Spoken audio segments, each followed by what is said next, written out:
The crank assembly is just held on by two long bolts here with a little lock nut on the back side.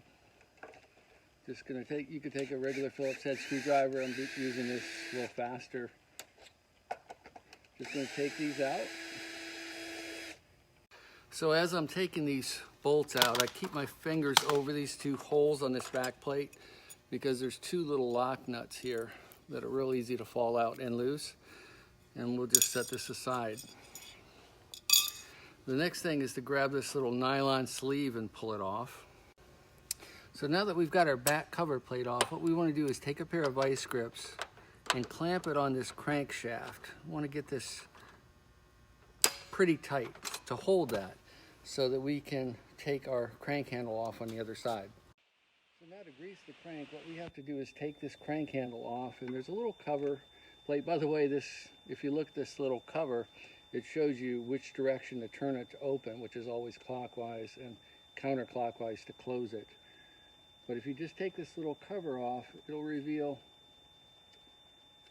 one Phillips head screw that holds that on.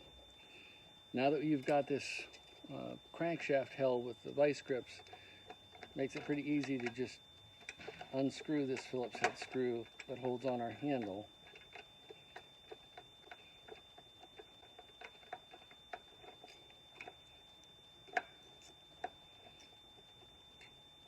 So we're going to set that screw aside.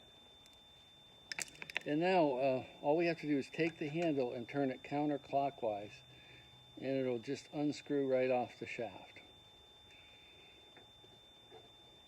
Next, I'm going to take just a little bit of clear plumber's grease, or you could use regular grease if you want, and grease up this shaft. And then we're going to put our handle back on, which you put our sleeve.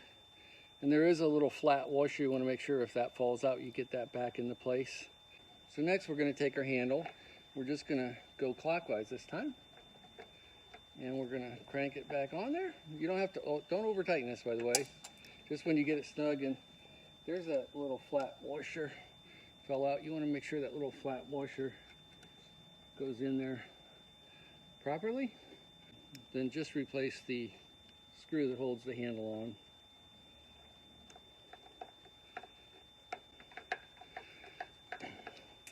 And last, you can reapply the directional cap that hides that screw.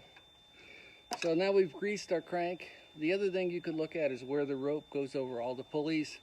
You might want to put a drop of lubricant, one drop on either side of the pulley. It might help that crank easier. But if the crank assembly isn't working well for you and you've had it the umbrella for a while, it's fairly inexpensive to get a new crank assembly. It's about a 5-minute job really, just to replace the whole crank with a new one.